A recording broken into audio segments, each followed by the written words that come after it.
जिसमें हीम ज्यादा उसमें ताकत ज्यादा, क्योंकि भीम भी ताकत का ही प्रतीक है ना।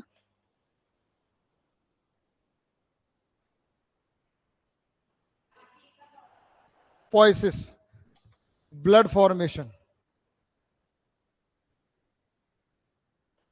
आरबीसी।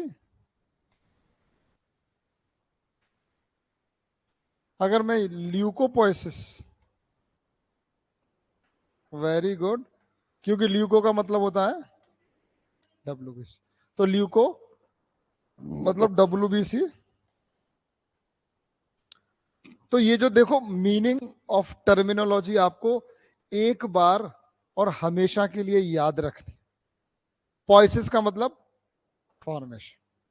तो दो चार नाम अपनी तरफ से बनाया करो, एक दूसरे को थोड़ा बहुत मजाक कर लिया करो कि भाई स्टडी पॉइसिस कैसा चल रहा है आजकल तुम्हारा। कुछ नहीं है, वर्कोपॉइसिस की वजह से टाइम ही नहीं मिल पा रहा है तो एरिथ्रो स्टडीओपॉइसिस नहीं हो पा रहा। कहने का मतलब बहुत ही आसान, और हमेशा के लिए याद रखना है। नर्सिंग ऑफिसर बन जाओ तब भी, सीएचओ बन जाओ तब भी, क्योंकि ये बहुत बेसिक बात है जो आपको पता होनी चाहिए। तो एरिथ्रोपोइटिन किससे सीक्रेट होता है? किडनी से ही होता है। तीनों किडनी से ही हो रहे हैं। किडनी में कहां से होता है एरिथ्रोपोइटिन? पेरी ट्यूबुलर सेल्स होती हैं या फिर कॉर्टिकल इंटरस्टिशियल सेल्स, यानी कि जो कॉर्टेक्स वाला पार्ट है किडनी का, वहां की जो इंटरस्टिशियल सेल है वो इरिथ्रोपोइटिन का सीक्रेशन करती हैं। और अगर किडनी को कोई खुदा ना खास्ता, भगवान ना करे, कभी कोई बीमारी हो जाए, जैसे कि सी के डी, व्हाट इज सी के डी? ये दिमाग में छपा हुआ होना चाहिए। सी के डी बहुत ज्यादा इंपॉर्टेंट टर्म है जो आपको आना चाहिए, पहले से ही आना चाहिए, मेरे पढ़ाने का इंतजार नहीं होना चाहिए था। सी के डी का मतलब वार्ड के वार्ड भरे पड़े होते हैं, डायलिसिस वार्ड, जिसमें पेशेंट का डायलिसिस चलता रहता है, वो सीकेडी के मरीजों के लिए ही है। किडनी ट्रांसप्लांट सीकेडी के मरीजों का ही होता है, समझ गए? तो सीकेडी अगर किसी को हो जाएगा तो एक तो उसको यूरिन नहीं बनेगा क्योंकि किडनी खराब है। एसिड बेस इंबैलेंस होगा क्या उसको? मैंने पूछा एसिड बेस इम्बैलेंस होगा क्या उनको? हाँ होगा भाई, बैलेंस नहीं रहेगा भाई। एसिड बेस का बैलेंस अगर किडनी करती है, जल्दी मत करो, अगर acid base imbalance, sorry balance kidney का काम है, तो किडनी की बीमारी होने पर इम्बैलेंस होगा कि नहीं होगा? बैलेंस नहीं बनेगा तो इम्बैलेंस का मतलब बैलेंस नहीं बनना, तो यूरिन नहीं बनेगा, पीएच में भी दिक्कत होगी। हाँ अच्छा, इलेक्ट्रोलाइट में कुछ 100%, क्योंकि इलेक्ट्रोलाइट का बैलेंस बनाने का काम किडनी ही तो करती है। वेस्ट प्रोडक्ट तो नहीं इकट्ठे होने लग जाएंगे शरीर में? 100% होंगे, होंगे, क्योंकि वेस्ट प्रोडक्ट को निकालने का काम किसका था? किडनीज का था। और किडनी अपना काम नहीं कर पा रही, बीमार है। बीमार तो कोई भी हो सकता है, किडनीज भी हो सकती। तो क्या क्या हो गया? यूरिन नहीं बना, पेशाब बनेगा नहीं, तो पानी कहां जाएगा? वहीं रह जाएगा, कुएं में। वहीं क्या? ब्लड में, क्योंकि ब्लड से ही तो क्षमता था। तो वॉल्यूम कम हो जाएगा या volume overload? Volume overload. Acid base में इंबैलेंस होगा, पीएच कम हो जाता है, क्योंकि पीएच को मेंटेन करके रखती है। अगर किडनीज खराब, एसिडोसिस हो जाएगा। कैसिडोसिस होगा? एसिडोसिस, वैसिडोसिस नहीं, एसिडोसिस। क्योंकि बाइकार्बोनेट किडनी ही बचा के रखती है, बाइकार्बोनेट का लॉस होगा और बॉडी में बाइकार्बोनेट कम होंगे तो एसिडोसिस हो जाएगा। पोटेशियम बढ़ जाएगा, आगे आएगा, पोटेशियम बढ़ जाएगा, हाइपर कैलीमिया, बिकॉज पोटेशियम का मेंटेन करने का काम किडनी का था जो अब ठीक से नहीं करेगी। यूरिया, यूरिक एसिड और क्रिएटिनिन बढ़ेंगे, क्योंकि ये वेस्ट प्रोडक्ट है जो बाहर निकलने चाहिए थे, वो सब बढ़ने लग जाएंगे। इनके अलावा ये तो सब बता देंगे, हर कोई पढ़ के जाएगा। इरिथ्रोपोइटिन पर क्या असर पड़ेगा? फर्क क्या पड़ेगा? इरिथ्रोपोइटिन पर किडनीज की डिजीज में कम होगा, क्योंकि इरिथ्रोपोइटिन कम आएगा। अरे भाई, किडनीज का काम था इरिथ्रोपोइटिन बनाना, वो बीमार है तो क्या इरिथ्रोपोइटिन बनेगा? क्या नहीं बनेगा। तो इरिथ्रोपोइटिन की क्या होगी? कमी बोलते हैं उसको। क्या बोलते हैं? कमी, डेफिशिएंसी। और इसकी कमी से क्या होगा? खून की कमी, जिसको हम टेक्निकली मेडिकल टर्म में क्या बोलते हैं? एनीमिया। एनीमिया, खून की कमी मतलब एनीमिया। और ऐसे एनीमिया को जो इसकी वजह से हुआ हो क्या बोलते हैं? Anaemia of chronic disease. Very good. इसका मतलब घर जाके पढ़ा है। अगर आप, मैं जितना पढ़ा रहा हूं उतना पढ़ के आओगे तो मैं आपको और पढ़ाऊंगा, और ऐसी चीजें पढ़ाऊंगा जो आपकी किताबों में नहीं लिखी है लेकिन आपके एग्जाम में पूछी जाती। लेकिन उसकी शर्त यह है कि जो बेसिक चीजें हैं वो आप पढ़ोगे। आपको इनका ही पता नहीं है और मैं आपको बहुत डिटेल में पढ़ाऊं तो कोई फायदा नहीं उस चीज का। तो आपकी जिम्मेदारी है कि मेरे से अगर ज्यादा पढ़ना है तो ये आपके ऊपर निर्भर करता है कि जो पढ़ाया जा रहा है उसको अगर आप याद रखोगे तो मैं आपको एक्स्ट्रा इंफॉर्मेशन दूंगा जो नर्सिंग की किताबों में नहीं लिखी है, लेकिन हॉस्पिटल में काम आने वाली चीजें जो आपसे एग्जाम में पूछी जाती। अभी कल एग्जाम हुआ है संगरूर का, वो बच्चा बैठा है, रजत दे करके आया है, वो कह रहा है सर सारे क्वेश्चन क्लिनिकल बेस्ड थे। शाम को अपनी क्लास चलती है, याद रखना, यूट्यूब पर। कल भी ली थी शौक की, अटेंडेंस लगेगी उसमें तुम सबकी, because classes are very important. और वहां पर क्वेश्चंस की प्रैक्टिस कराई जा रही है जो आपको यहां भी नहीं कराई जाएगी, क्योंकि वो टेस्ट सीरीज में ही देते हैं हम क्वेश्चन, और उनका भी एक्सप्लेनेशन आपको जानना होगा।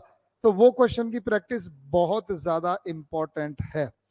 और वहां पर टॉपिक भी ऐसे लिए जा रहे हैं जो किसी सब्जेक्ट में नहीं है, किसी चैप्टर में नहीं है। जैसे इमरजेंसी डिपार्टमेंट, अब कोई अलग से चैप्टर है ही नहीं तुम्हारे इमरजेंसी का। भाई इमरजेंसी में तो हार्ट का मरीज भी आएगा, इमरजेंसी में ट्रॉमा का मरीज भी आएगा, इमरजेंसी में किडनी का मरीज भी आएगा अगर हाइपरकैलेमिया हो गया और एसिडोसिस हो गया तो, इमरजेंसी में रेस्पिरेटरी का भी पेशेंट आएगा, इमरजेंसी में डायरिया वॉमिटिंग शॉक वाला पेशेंट भी आएगा। तो इमरजेंसी डिपार्टमेंट अपने आप में एक अलग क्षेत्र है जिसके बारे में आपको पता होना चाहिए, कौन से मरीज आते हैं। और उस क्षेत्र में इमरजेंसी का हर एक क्वेश्चन प्रायोरिटी बेस्ड होता है। आपको जो चार ऑप्शन दिखाई देंगे वो चारों सही होंगे, क्योंकि चारों ही काम आपको करने हैं, लेकिन एग्जामिनर पूछेगा कि टॉप प्रायोरिटी कौन सी है, और आपको उन चारों में से बेस्ट आंसर सेलेक्ट करना पड़ेगा। इसका मतलब आपको चारों ऑप्शंस के बारे में पता होना बहुत जरूरी है। तो शाम को प्रयोग की पाठशाला यूट्यूब चैनल पर आती है रेगुलर, और उनमें आपको क्लास अटेंड करनी पड़ेगी, क्योंकि उसमें आपकी तो अटेंडेंस होगी। बाकी लोगों की मर्जी है उनको पढ़ना, क्योंकि उनके लिए आई एम नॉट रेस्पॉन्सिबल, उनका सिलेक्शन नहीं होता है तो I am not responsible, but आपकी जिम्मेदारी है तो आपको वो लेनी है। चलते फिरते काम करते कहीं पर भी ऑनलाइन ले सकते हो आप, कमेंट करो, क्वेरी है, डाउट पूछ, है ना, इतना अच्छा हुआ। और एडिशनल इंफॉर्मेशन इस सिलेबस के अलावा। ओके, तो एनीमिया हो जाएगा। सीकेडी में एनीमिया होता है, ध्यान रखना। क्वेश्चन कैसे बनेगा? Which of the following is seen in CKD patients. तो उनमें से आपको आपको लगेगा एनीमिया, एनीमिया तो ब्लड की बीमारी है, किडनी में कैसे होगा? और आप तुरंत आंसर करके खुश हो जाओगे, मजा आ गया, इस बार सिलेक्शन पक्का है। लेकिन रिजल्ट आता है तब कहते हो कि सब बिके हुए हैं जी, पेपर आउट हो गया। समझ गए? आउट होता होगा, मैं मना नहीं कर रहा, लेकिन पढ़ने वालों का सिलेक्शन होता है, ये बात भी सच है, और ये ज्यादा बड़ी रियलिटी है। कुछ परसेंटेज सीट्स बिकती हैं अनडाउटेडली, आप उसको रोक भी नहीं सकते, सिस्टम है। जो पैसे वाला है, जिसकी अप्रोच है, वो ले लेगा। आप क्या कर लोगे? आप साबित ही नहीं कर पाओगे। लेकिन आप क्या कर सकते हो? अपनी तैयारी को अच्छा कर लो कि मेरी सीट तो पक्की है। ठीक है, तो इसकी कमी से एनीमिया, रेनिन की कमी से क्या होगा? भाई ये तीनों कम हो जाएंगे, मानते हो? किडनी अगर खराब है तो काम तो बंद होगा, सारा फैक्ट्री बंद है, तो रेनिन का प्रोडक्शन कम होगा।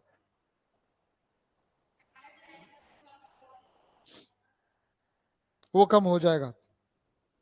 रेनिन करता क्या है वैसे?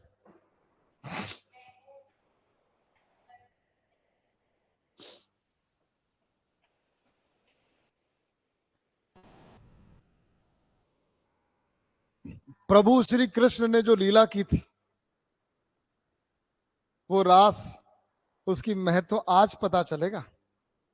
आप उसको सिर्फ रासलीला को वैसे देखते थे, ओहो रासलीला मतलब गोपियों के संग, नहीं, ये रास का मतलब आज एक और पता चलेगा। आर का मतलब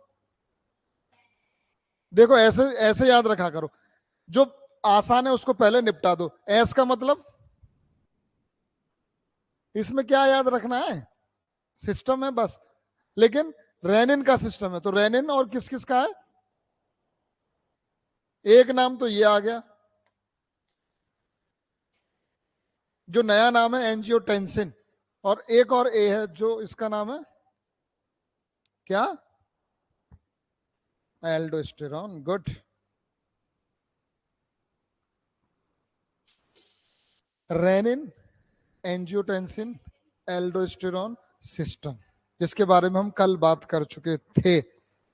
मैं देखना चाहता हूं कितना याद है। सबसे ऊपर क्या लिखूं, जल्दी जल्दी बोलो तो आगे का हम ज्यादा। सबसे पहले एंजियोटेंसिन लिखूं, नहीं लेकिन नाम तो लिखना पड़ेगा ना। इसके नीचे क्या लिखूं, देख के तो नहीं बोल रहे हो, वाह, ध्यान इधर रहा है। हाँ ध्यान रखना, मैं पीछे से भी देख लेता हूं। एंजियोटेंसिन, या तो एंजियोटेंसिनोजन, भूल गए आप, आपने एंजियोटेंसिन बोल दिया, एंजियोटेंसिनोजन, एंजियोटेंसिन, उसके बाद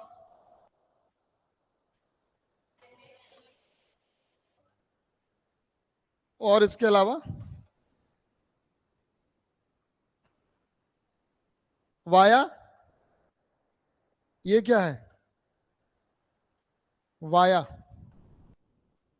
जैसे वाया मतलब आपको B2 बाईपास जाना है तो वाया गोपालपुरा बाईपास, वाया उधर होते हुए। आपको आगरा जाना है, वाया भरतपुर जाओगे या सीधे चले जाओगे, वाया। तो डायरेक्टेशन किसके द्वारा हो रहा है, वाया, ये एक्शन बता रहे हो आप, सही बता रहे हो, लेकिन वो तो एक्शन है। मैं पूछ रहा हूं किसके थ्रू, किसके माध्यम से, किसके जरिए। हम्म,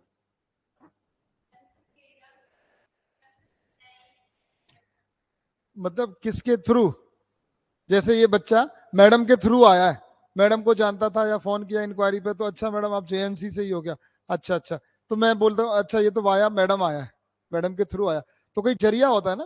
तो ये जो एक्शन कर रहा है एंजियोटेंसिन 2, मैं पूरा ही लिख देता हूँ, एंजियोटेंसिन 2, ये दो तरह से काम कर रहा है। पहला तो एल्डोस्टेरोन को बढ़ा करके, और दूसरा डायरेक्ट। तो डायरेक्ट किससे कर रहा है, देखो बॉडी के अंदर कोई भी केमिकल अगर कोई असर दिखा रहा है ना, इफेक्ट शो कर रहा है, तो ऊपर वाले ने उसके लिए रिसेप्टर बनाए हुए होते हैं। क्या बनाए होते हैं, रिसेप्टर। तो ये जो डायरेक्ट एक्शन एंजियोटेंसिन 2 कर रहा है वो किसके माध्यम से कर रहा है, एंजियोटेंसिन रिसेप्टर के। अरे यार क्या, अच्छा यही तो पूछ रहा था, मैंने यही तो कहा किसके माध्यम से, कितना हिंट दिया कि ये मैडम के माध्यम से आया है बच्चा, तो वाया थ्रू किसके, तो किसके थ्रू, एंजियोटेंसिन रिसेप्टर। ये इंपॉर्टेंट क्यों है मैं आगे बता दूंगा, क्योंकि हम फार्मेकोलॉजी को इससे याद रखेंगे कि वो कैसे काम करती है और उसका असर क्या रहेगा। तो अब हम ऑर्गन के बारे में बात कर लें, कितने ऑर्गन इन्वॉल्व हो जाते हैं। एंजियोटेंसिनोजन किधर से आया, तू नहीं बता पाएगा, किधर से आया, लीवर से आया, किधर को जाएगा, आगे एंजियोटेंसिन 1 बनेगा, किसकी प्रेजेंस में, रेनिन, वेरी गुड। और रेनिन किधर से आया, किधर को जाएगा, इधर ही रहेगा। एंजियोटेंसिनोजन किस में बदल गया, एंजियोटेंसिन 1। अब ये किस में बदलेगा, किसके माध्यम से, ये किधर से आएगा, इसका नाम कौन बताएगा, एंजियोटेंसिन कन्वर्टिंग, कन्वर्ट करने वाला, कन्वर्टिंग ये एंजाइम, साउथ वाले क्या बोलेंगे, ये enzyme, enzyme actually angiotensin converting enzyme, क्योंकि ये एंजियोटेंसिन 1 को एंजियोटेंसिन 2 में कन्वर्ट कर रहा है। नाम बहुत सही रखते हैं मेडिकल में, साइंस में एक्चुअली मीनिंग होता है। तेरा नाम क्या है बेटा? ओम प्रकाश।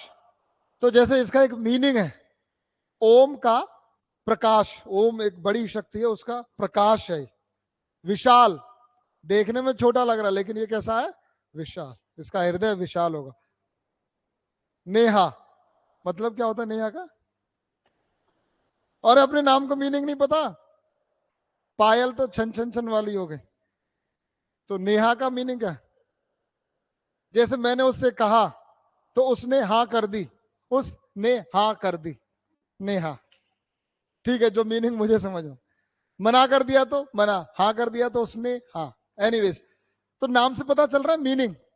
अच्छा, एंजियोटेंसिन 2 अब क्या कर रहा है, एक तो एल्डोस्टेरोन के सीक्रेशन को बढ़ा रहा है, और ये एल्डोस्टेरोन क्या करेगा बच्चों?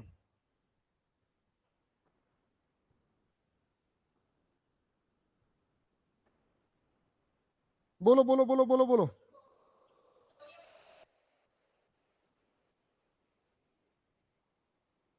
ये क्या करेगा? सोडियम एंड वाटर को रोकेगा, और पोटेशियम को, बेटा लिखते जाना, अभी तू नया है, लिख लिया। और एक ऐसे नहीं, नर्सिंग कॉलेज में और कॉम्पिटिटिव एग्जाम में बहुत डिफरेंस है। यहाँ आपको अपनी जिम्मेदारी लेनी पड़ेगी कि तेरी जिम्मेदारी कुछ छूटे नहीं, है ना? अभी तो कम बच्चे हैं तो मैं धीरे धीरे पढ़ा रहा हूं, जाने देगा। ठीक है, मान लिया आपने कहा और मैंने मान लिया, भी आप कह रहे हो तो सही ही होगा, मैं तो ये मान के चलता हूं। डायरेक्ट एक्शन क्या होता है बच्चों? डायरेक्ट एक्शन क्या होता है अब ये बताओ? वैसो कैसो, कैसो वैसो, वैसो क्या? Construction, vaso constriction. दो चीजें होती हैं, एक तो वैसो डायलेशन होता है और एक वैसो कॉन्स्ट्रिक्शन होता है। ये क्या कर रहा है? एंजियोटेंसिन 2 वैसो कॉन्स्ट्रिक्शन, और वैसो कॉन्स्ट्रिक्शन से होता क्या है? हाँ, ओ, हाँ, रिसेप्टर ने तो अपना काम कर दिया, तभी तो वैसो कॉन्स्ट्रिक्शन करा। बीपी बढ़ेगा बढ़ेगा बढ़ेगा। विशाल, दिल पे हाथ रख के बोल, क्या होगा? बीपी बढ़ेगा, तू तो अभी बच्चा है। बीपी बढ़ेगा। और एक बात बता देता हूं आज, हमेशा के लिए, दुनिया में किसी भी कंडीशन में, किसी भी वजह से अगर वैसो कॉन्स्ट्रिक्शन हो रहा है तो बीपी हमेशा बढ़ेगा। कोई भी चीज अगर वैसो कॉन्स्ट्रिक्शन करवाएगी तो बीपी को बढ़ाएगी। इसके उल्टे एक और होती है, इधर लिख रहा हूं कोने में, कोई देख ना ले, उसको क्या बोलते हैं? Vaso dilation. और ये अगर होगा तो बीपी कम होगा। ये निशान समझते हो ना, डिक्रीज। तो ये खाली रीनल सिस्टम की बात नहीं है, ये खाली एमएसएन की बात नहीं है, ये सिर्फ नर्सिंग की बात नहीं है, ये तो अटूट नियम है, अटल नियम है। कभी भी नियम पूरा होने दो। नियम क्या कहता है? जब भी वैसो डायलेशन होगा तो बीपी घटेगा, वैसो कॉन्स्ट्रिक्शन होगा तो बीपी बढ़ेगा। और इस बात को मैं अब दूसरे तरीके से बोलूंगा, क्योंकि मुझे तो समझाना है। अगर मुझे बीपी बढ़ाना हो तो मैं क्या करवाऊं? वेजो कॉन्स्ट्रिक्शन करवाऊं। अब मैं अपने नॉलेज को इस्तेमाल कर रहा हूं। अगर मुझे बीपी कम करवाना है, ओम प्रकाश, ओपी, ओपी बोलते होंगे सब, है ना? ओपी, गोपी का बड़ा भाई। ओपी, क्या करना होगा अगर मुझे बीपी कम करवाना है? वेजो डायलेशन। तो जो दवाइयां बीपी कम करवाती हैं वो वेजो डायलेशन करती हैं, या जो दवाइयां वेजो डायलेशन करती हैं वो बीपी को कम करेंगी। और बीपी को कम तो तभी करोगे ना जब बीपी बढ़ा हुआ होगा, बढ़ेगा नहीं, बढ़ा हुआ होगा उसको कम करोगे ना। किसी का बीपी कम है मरीज का, तो उसको बीपी कम करने की दवाई दे दोगे क्या? दुश्मन के साथ भी ऐसा मत करना, क्योंकि दुश्मन दुश्मन अपनी जगह दुश्मन ही है, लेकिन जब प्रोफेशनली आप काम कर रहे हो तो दुश्मन का भी आपको सही इलाज करना है, ठीक करके फिर उसको बोलो अब देख लेंगे तेरे को। ये तो इंडियंस, हिंदुस्तानी। हाँ, खत्म हो जाए वो अलग बात है, खत्म करनी है कि नहीं, लेकिन जो बीपी कम लेकर के आया है उसको वेजो डायलेशन कभी नहीं देना है। उसको कौन सी दवाई देनी पड़ेगी? वेजो कॉस्ट। सीधी सी बात है ना भाई। अगर चीनी कम है तो चीनी डालोगे, अगर कोई ज्यादा मीठा है पहले से उसमें चीनी डालोगे क्या? नहीं, थोड़ा पानी डालोगे, थोड़ा बर्फ डाल दोगे ताकि वो मीठा ठीक हो जाए। तो एंजियोटेंसिनोजन, ये वो ये वो। अब देखो इससे क्या हो रहा है, ये सोडियम और पानी को रोक रहा है, तो इसकी वजह से क्या असर होगा शरीर पर? ब्लड वॉल्यूम बढ़ेगा। बहुत बढ़िया। अभी तुम्हें लग रहा है ना ये तो आसान चीज है, ये आसान इसलिए लग रही क्योंकि मैंने आपको पढ़ाना शुरू कर दिया है। नाउ यू आर एबल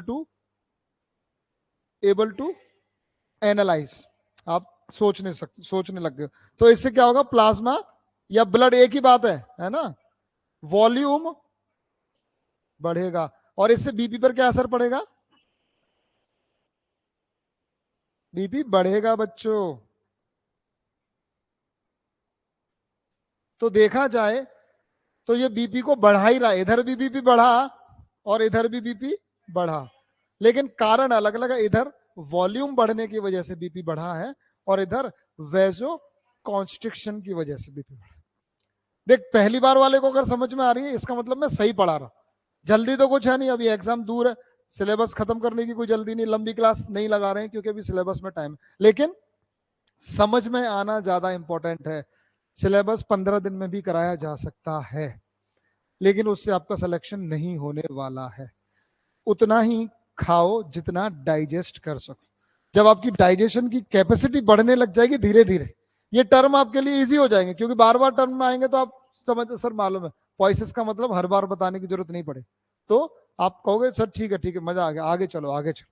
तो धीरे धीरे आपको चलना सीखना है, फिर हम दौड़ना शुरू करेंगे। तो बीपी बढ़ रहा है, ये वेजो कंस्ट्रिक्शन की वजह से और यहां पर वॉल्यूम की वजह से। तो रेनिन असल में क्या करवा रहा है? बीपी को बढ़ा रहा है ना? बीपी बढ़ा रहा है, और एल्डोस्टेरोन को बढ़ा करके भी बढ़ा रहा है और वेजो कॉन्स्ट्रिक्शन करवा के भी बढ़ा रहा है। अब देखो कितने ऑर्गन काम में आ गए? 3। कौन कौन? किडनीज और लंग्स। वाह क्या बढ़िया, रंगीन, देखो अलग अलग कलर से बनाए। तो लीवर एंजियोटेंसिनोजन सीक्रेट करता है, अगर लीवर में खराबी हो जाए तो भी पूरा सिस्टम रुक जाएगा। समझ गए? एक दूसरे से जुड़े हुए ऑर्गन्स, एंजियोटेंसिनोजन ही नहीं बनेगा तो ये सारी कहानी खत्म। रेनिन बना रहा है, किस पर काम करेगा, किसको कन्वर्ट करेगा एंजियोटेंसिन 1 में? एंजियोटेंसिनोजन तो होगा ही नहीं अगर लीवर खराब हो गया तो। किडनीज में दिक्कत आ गई तो कितना ही एंजियोटेंसिनोजन बना लो, पड़ा रहेगा ब्लड में, लेकिन एंजियोटेंसिन 1 में कन्वर्ट नहीं होगा, क्योंकि उसके लिए तो हमें चाहिए, चाहिए ही चाहिए। तो अगर रेनिन भी है तो एंजियोटेंसिनोजन 1 बन जाएगा, ठीक है।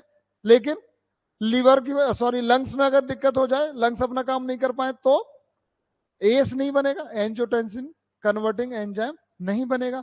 अगर ये नहीं बनेगा तो ये 1 2 में कन्वर्ट नहीं होगा। अगर नहीं होगा तो आगे की कहानी खत्म, बंद। तो यानी कि ये भी अपने आप में इंपॉर्टेंट है, 3 ऑर्गन काम में अच्छे से करने चाहिए। ओके, ये बन गया। अगर एड्रिनल ग्लैंड्स में दिक्कत हो जाए तो एल्डोस्टेरोन नहीं बनेगा, लेकिन फिर भी ये वाला काम तो चलता रहेगा, है ना? ये एल्डोस्टेरोन नहीं होगा तो वॉल्यूम रुकेगा नहीं, सोडियम और पानी को शरीर में रोक नहीं पाएंगे, क्योंकि एल्डोस्टेरोन बनेगा ही नहीं। यहां तक ठीक है? इस जानकारी से हम बहुत जरूरी जरूरी काम कर लेते, कई बीमारियों का इलाज कर लेते। तो आपके हिसाब से इसमें कौन सी बीमारी को आप अच्छे से कंट्रोल कर सकते हो इन दवाइयों से? मैं बताऊंगा कौन कौन सी दवाइयां, लेकिन बीमारी तो आपको दिख रही होगी, बीपी, क्योंकि बीपी का ही तो फर्क पड़ रहा है। तो ये बीपी को बढ़ा रहे हैं, ये भी बढ़ा रहा है। तो अगर किसी का बीपी बढ़ा हुआ हो तो उसका तो बीपी कम करना होगा ना।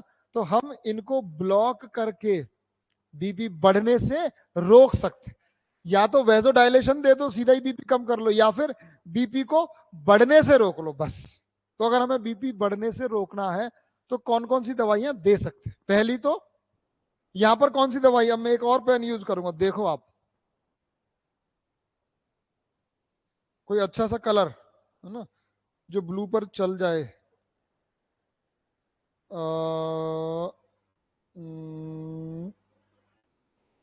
एक वो जो सर यूज करते हैं वो यही होना चाहिए, ये वाला, ये लास्ट तो इधर से कि इधर से, ये ठीक है, मान लिया। तो यहां पर कौन सी दवाई काम करेगी? Renin inhibitor. कौन सी करेगी? बात तो पूरी होने दिया करो, इसका मतलब आपको इंटरेस्ट है ही नहीं, आपको बस ऐसे ही करना है। कोई मान लो अगर आप कोई कथा सुनने के लिए गए हो तो वो जयकारा देने के लिए बोले तभी जय बोलनी है आपको। वो बेचारे सत्यनारायण जी की कथा चल रही है और बीच में जय जय, वो समझ जाएंगे पंडित जी महाराज की सुनने वुनने के लिए नहीं आए, इनको खाली जयकारा दे।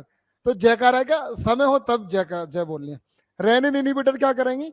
रेनिन को, अब देखो, रेनिन आपको नहीं चाहिए या रेनिन का एक्शन आपको नहीं चाहिए, तो ऐसे थोड़ी है इसकी किडनी निकाल दो, ना रहेगी किडनी ना रहेगा रेनिन, ये तो कोई बात नहीं हुई। आप ऐसा करो, कोई ऐसी दवाई दे दो जिससे रेनिन अपना काम नहीं कर पाए। तो रेनिन के काम को इनहिबिट करने वाली दवाइयां कौन सी हो जाएंगी? अभी दवाइयां नहीं बता रहा हूं क्योंकि आप पचा नहीं पाओगे, बाहर जाके बोलोगे कहाँ फंस गया यार, एक ही क्लास में इतना पढ़ा दिया, मैं तो दोबारा आऊं नहीं इधर अब। तो ऐसा नहीं होना चाहिए, धीरे धीरे स्टेप बाय स्टेप मैं आपको समझाऊंगा। लेकिन हाँ, एक ग्रुप ऑफ मेडिसिन तो पता चल गया, रेनिन इनहिबिटर क्या करेगा? बीपी को कम करेगा, राइट। यहां पर कौन सी दवाई काम कर सकती है? हम्म, अरे यहां रेनिन इनहिबिटर थी, यहां कौन सी? लंग्स नहीं, फेफड़ों को मत। एस इनहिबिटर, एंजाइम ये वाला है ना, ये तो एंजियोटेंसिन बन रहा है, एंजाइम को इनहिबिट कर दो तो एंजियोटेंसिन कन्वर्टिंग एंजाइम